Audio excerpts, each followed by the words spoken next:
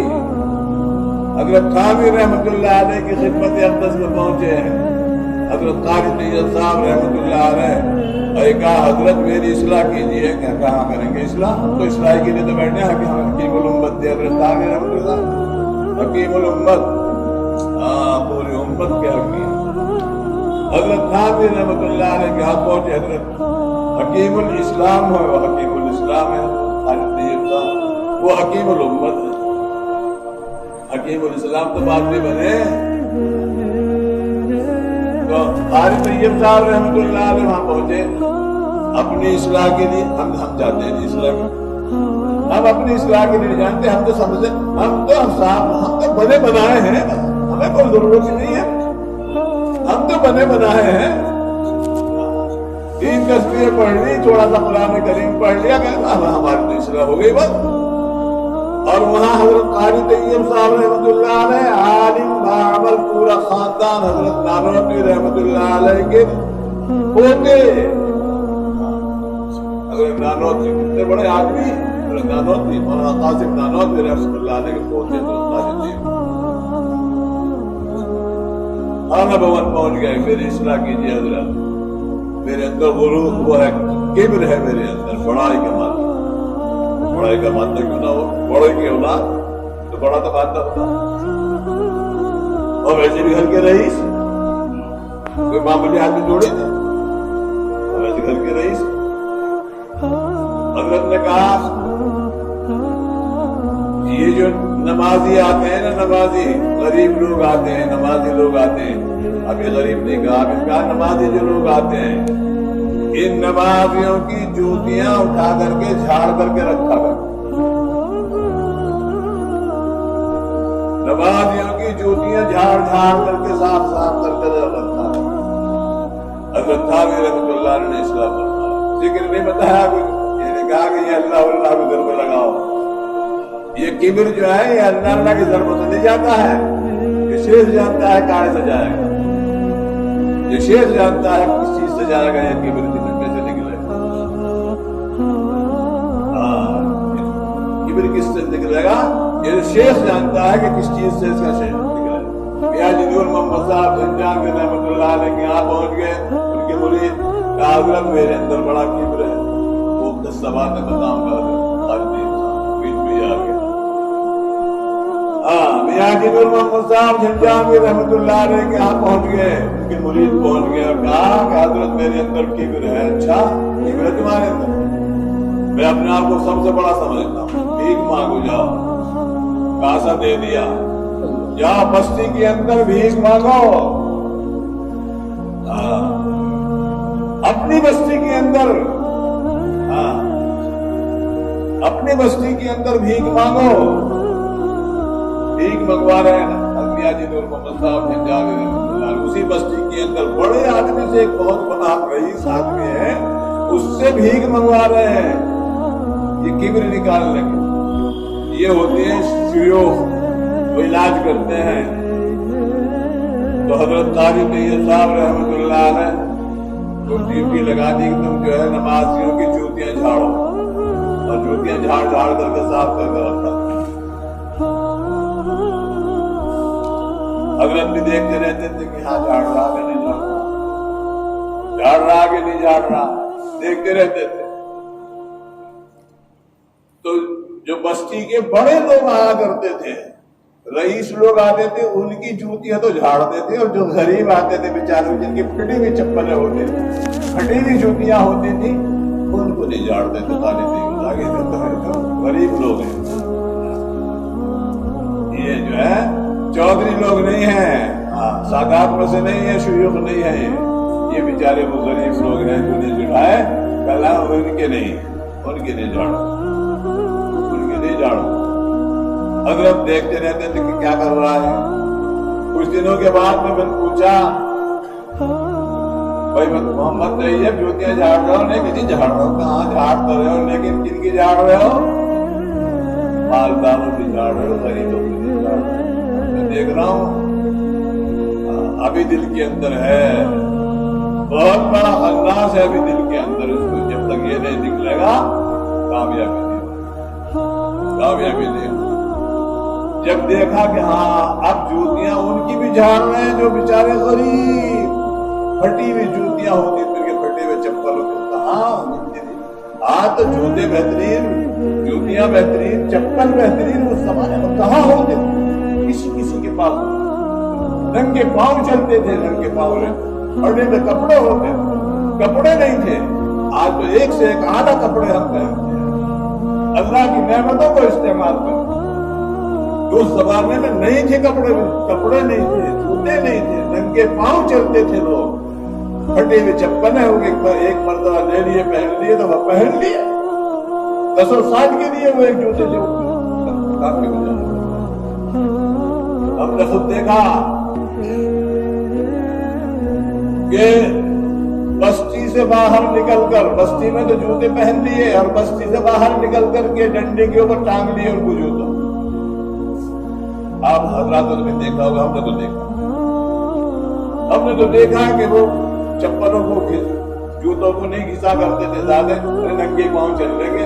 جب بستی قریب آ جاتی، سسرال قریب آ جاتے تھے، ہاں بستی کیا سسرال میں جاتا تھا بولا تو اس وقت میں جب وہ بستی قریب آ جاتی تھی جب پہنتا تھا۔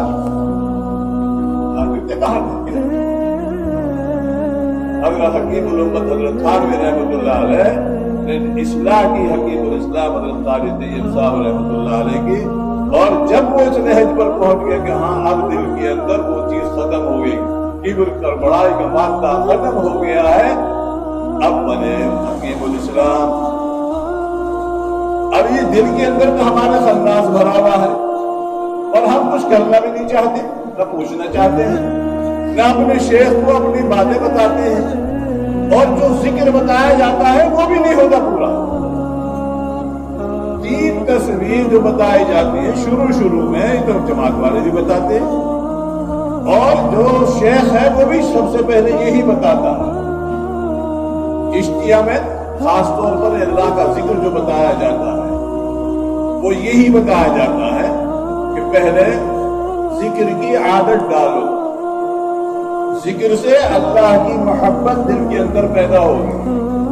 جب اللہ اللہ کرو گے اللہ کی محبت دل کے اندر پیدا ہوگی۔ چشتیہ کے اندر یہی ہوتا ہے کہ اللہ کی محبت دل کے اندر پیدا ہو جائے، اور اللہ کی محبت پیدا ہوتی ہے اللہ کے ذکر سے۔ جس چیز کا جو آدمی ذکر کرتا ہے، جس چیز کا بھی ذکر کرنا شروع کر دیتا ہے، اس کی محبت دل کے اندر پیدا ہو جاتی ہے۔ دنیا کی اگر محبت، دنیا کے ذکر سے دنیا کی محبت پیدا ہو جاتی ہے۔ جس چیز کا بھی جو آدمی ذکر کرے گا اسی کی محبت دل کے اندر پیدا ہو جائے گی۔ تو جب آپ اللہ اللہ کریں گے تو اللہ کی محبت دل کے اندر پیدا ہو جائے گی، اور جب اللہ کی محبت پیدا ہو جائے گی تو پھر محبت خدا جو ہے وہ سب چیزوں کو جلا کر خاک کر دیتی ہے، بشرطے کہ دل کے اندر سچی محبت اللہ کی پیدا ہو، بشرطے کہ سچی محبت اللہ کی پیدا ہو۔ اس لیے بتایا جاتا ہے کہ اے ایمان والو اللہ کا خوب ذکر کرو، اور اتنا ذکر کرو، اتنا ذکر کرو کہ لوگ تمہیں کیا کہنے لگے؟ مجنون، پاگل کہنے لگے، دیوانہ کہنے لگے۔ ایسے کیا ہو گیا؟ ہم تو اللہ ہی اللہ کرتے رہے، یہ کیا ہو گیا کہ ہر وقت اللہ اللہ اللہ اللہ، ہر وقت اللہ اللہ کر رہے، ہو کیا گیا کہ ہاں اللہ کی محبت پیدا کرنے کے لیے اللہ کا ذکر ضروری ہے، یہ وہ کر رہا ہے، یہ اللہ والا بنے گا، اللہ والا بنے گا۔ اور دوسری چیز ہے صحبت، اللہ کا ذکر یہ ضروری ہے، اور دوسری چیز ہے صحبت۔ صحبت بہت ضروری چیز ہے، بہت ضروری چیز ہے۔ جیسے اللہ کا ذکر بہت زیادہ ضروری چیز ہے، ایسے ہی صحبت صالح ترا صالح کند، اور صحبت طالح ترا طالح کند۔ اگر اچھی صحبت اختیار کرو گے تو یہ بہت کام آ جائے گی، اتنی کام آ جائے گی، اتنی کام آ جائے گی کہ مرتے وقت بھی اگر اچھی صحبت مل گئی ہے، کسی اللہ والے کی صحبت تمہیں مل گئی ہے، تو مرتے وقت شیطان آ کر کے تمہیں بچلانا شروع کرے گا۔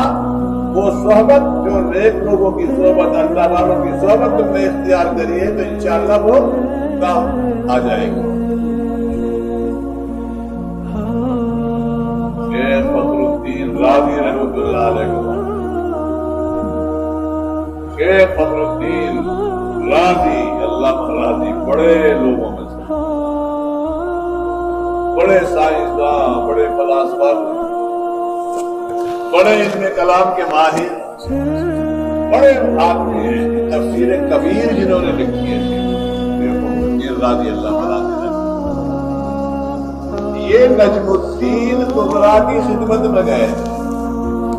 نجم الدین کبریٰ نیک لوگوں میں سے، اللہ والے لوگوں میں سے، جیسا خان میں ایسے لوگوں میں سے تھے۔ ان کے پاس اپنی اصلاح کے لیے گئے تھے، اور جب اصلاح کے لیے گئے تو پیر کا کام تو یہ ہے، ڈاکٹر کا کام تو یہ ہے کہ بھائی انجیکشن بھی لگائے گا، ڈاکٹر کا کام یہ ہے کہ اگر کہیں تھوڑا بولتی ہے تو اس پہ دستر بھی لگائے گا، وہ تو دستر بھی لگا۔ ان کے دل کے اندر جو تھا، دماغ کے اندر وہ فلسفے کا اور منطق کا اور علم کلام کا جو غرور تھا بھرا ہوا، کرنے مجھ سے بڑا عالم ہی نہیں کوئی، فخر الدین رازی رحمۃ اللہ۔ ان کے دماغ کے اندر، عالم کے اندر یہ ہوتا ہی ہے، علم کی وجہ سے غرور بھی آ جاتا ہے، تکبر بھی آ جاتا ہے، بڑائیاں آ جاتی ہے، علم کی وجہ سے بھی آتی ہے۔ فخر الدین رازی رحمۃ اللہ علیہ، انہوں نے جو دماغ سے اسے علم کلام کو اس کو نکالنا شروع کرا، کہنے لگے کیا ہو رہا، میرے بس کی نہیں ہے، میں نہیں رہ سکتا یہاں، بڑی مشکل سے تو میں نے یہ حاصل کرا اور آپ اس کو نکال لیں، آپ اس کو نکال لیں، میرے بس کی نہیں ہے آپ کی صحبت اختیار کرنا۔ لیکن چند دنوں کی صحبت نے یہ اثر کیا، شیخ فخر الدین رازی رحمۃ اللہ علیہ کی زندگی کے اندر ایک عظیم انقلاب آ چکا تھا، اور ان کو جو ہے اللہ تعالیٰ نے اس کام کے لیے چن لیا تھا۔ جب شیخ فخر الدین رازی رحمۃ اللہ علیہ کے انتقال کا وقت قریب آیا تو آ گیا ابلیس تو آتا ہی، تو چاہتا ہے کہ یہ بے ایمان جائے دنیا، یہ بے ایمان چلا جائے، اس کے ایمان کو ختم کر دیا جائے۔ آ کر کے کہنے لگا ہے فخر الدین، دل کے اندر وسوسہ ڈالا کہ اللہ ایک نہیں ہے، کچھ نہیں ہے، ایک نہیں ہے کتنے خدا ہیں. انہوں نے دلیل سے توڑنا شروع کرا. دلیل والے تو تھے ہی, علم کلام والے تھے, ان کے پاس بڑی بڑی دلیلیں تھیں اللہ کی وحدانیت کے اوپر. ان کے پاس 100 سے زیادہ دلیلیں کہ اللہ ایک ہے, اللہ ایک ہے, اللہ ایک ہے. ہمارے پاس تو نہیں ہے دلیلیں اتنی, ہم جانتے نہیں. لیکن انہوں نے تو باقاعدہ اس کے اوپر ریسرچ کیا تھا, باقاعدہ اس کے اوپر محنت کی تھی کہ اللہ ایک ہے. اگر کوئی یہ کہتا ہو کہ اللہ چند ہے تو اس کو توڑنے کے لیے ان کے پاس دلیلیں تھی, بہت ساری دلیلیں تھی. شیطان آیا, شیطان نے آ کر کے کہا کہ فخر الدین ایک نہیں ہے اللہ, اللہ کیا ہے. انہوں نے توڑنا شروع کرا. ابلیس نے اس دلیل کو بھی کاٹ دیا. معلم الملکوت ہے وہ, معلم الملکوت. اس نے تو فرشتوں کی بھی استادی کری ہے. ابلیس نے فرشتوں کا بھی استاد معلم الملکوت, اس نے توڑنا شروع کر دیا. ایک دلیل توڑی, 2 دلیل توڑی, جتنی دلیلیں وہ دیتے رہے ابلیس ان دلیلوں کو توڑتا رہا, کاٹتا رہا, کاٹتا رہا, کاٹتا رہا. 99 دلیلیں فخر الدین رازی نے 99 دلیلیں دی اور 99 کی 99 کاٹ دی ابلیس نے. ہم کیا ہیں, کچھ بھی نہیں. اگر ہمارے پاس ایک دلیل بھی اور ہمارے پاس ایک دلیل بھی اور ایک دلیل کٹ جاوے تو ہم تو گئے یہ کیا ہوا, اب تو پہنچک کے کھڑے رہ جائیں گے. یہ کیا ہوگا بھائی, ہمارے پاس مشکل سے 1-2 دلیلیں ہیں اور وہ دلیلیں بھی کٹ گئی تو اب کیا ہمارے پاس بھی نہیں رہا. یہ فخر الدین رازی رحمۃ اللہ علیہ ایک دم گھبرا گئے کہ یا اللہ یہ کیا ہوگا. 99 دلیلیں تھی, 99 کی 99 کاٹ دی اور مانتا ہی نہیں. تو اب پھر کہہ رہا ہے لا دلیل. وہ جو صحبت اٹھائی تھی نجم الدین کبریٰ رحمۃ اللہ علیہ کے ساتھ, چند ساعت کی صحبت ان کو مل گئی تھی. اللہ تعالیٰ نے اس صحبت کا یہ اثر دکھایا کہ نجم الدین کبریٰ رحمۃ اللہ علیہ وضو فرما رہے ہیں, وہ اپنی جگہ پر وضو فرما رہے ہیں اور یہ نزا کے عالم میں ہے, دنیا سے جا رہے ہیں, موت قریب ہے بالکل. اور شیطان آ کر کے یہ چاہ رہا ہے کہ ان کا ایمان چھین لے اور بے ایمانی کی حالت میں دنیا سے جائے. نجم الدین کبریٰ رحمۃ اللہ علیہ وضو فرما رہے تھے. ایک دم دل کے اوپر ایک عجیب سی کیفیت طاری ہوئی اور یہ سوچا میرا مرید کہیں نہ کہیں گھبراہٹ میں مبتلا. روح کا تعلق جڑ جاتا ہے, شیخ کا اور مرید کا روحانی تعلق جڑ جاتا ہے. ایک تو ہے بیٹے کا اور باپ کا رشتہ, وہ تو خونی رشتہ ہوتا ہے, اور ایک ہے پیر کا اور مرید کا رشتہ, یہ روحانی رشتہ ہوتا ہے. اور یہ روحانی رشتہ بھی بہت کامیاب ہوتا ہے, بہت کام آتا ہے بہت سی جگہوں. نجم الدین کبریٰ رحمۃ اللہ علیہ کے اوپر حالت طاری ہوئی اور ایک سوچا کہ میرا مرید کہیں گھبراہٹ میں مبتلا ہے, کہیں پریشان ہے. اور وہ انکشاف ہوا ان کے اوپر, منکشف ہوئی ان کی صورت, ان کی حالت طاری جو ہو رہی تھی وہ ان کے اوپر منکشف ہوئی, جن کے اوپر حالت طاری ہوئی. اور جو لوٹے میں وضو کر رہے تھے, جس لوٹے میں وضو کرے, ٹوٹیاں ووٹیاں تو تھی نہیں, جب لوٹے سے وضو کرتے تھے لوگ, آپ کو لوٹے میں لوٹا کہیں ملتا ہی نہیں کہیں. اب تو ٹوٹیوں میں ہے, اور ٹوٹیوں میں بھی کتنا پانی اٹھا ہوا ہے دیکھ لو, کتنا ضائع ہوتا ہے پانی. وہاں لوٹا ہوتا تھا, مشکل سے پانی میں دستیاب ہوتا تھا, پانی نہیں ملتا تھا. ایک لوٹے کے اندر وضو کرنا ہمارا ہم سے نہیں ہوتا, آپ لوگوں سے وہ کر لیتے تھے. حالانکہ اس سے کم میں بھی پانی, اس سے کم میں بھی جو ہے وضو ہو سکتا ہے. اتنا ہی ہمارے یہاں لوٹے ہوتے ہیں, اس سے کم میں بھی وضو ہو سکتا ہے. ایک خود پانی کے ذریعے سے جو ہے ہو جاتا ہے. خود ہوتا ہے, پیمانہ ہوتا ہے. جناب نبی کریم صلی اللہ علیہ وسلم کے زمانے میں مد ہوا کرتا تھا, مد, اور مد سے جو ہے غلہ بھی ناپا جایا کرتا تھا. غلہ ناپا جایا کرتا تھا, غلہ ناپا جایا کرتا تھا مد سے. مدینہ طیبہ کا مد ہوتا تھا, اور ایک عراق کا کوفے کا مد ہوتا تھا. وہ مد الگ ہے, وہ تھوڑا سا بڑا ہوتا تھا. امام اعظم ابو حنیفہ رحمۃ اللہ علیہ کے ہاں وہ تھوڑا بڑا ہے, اور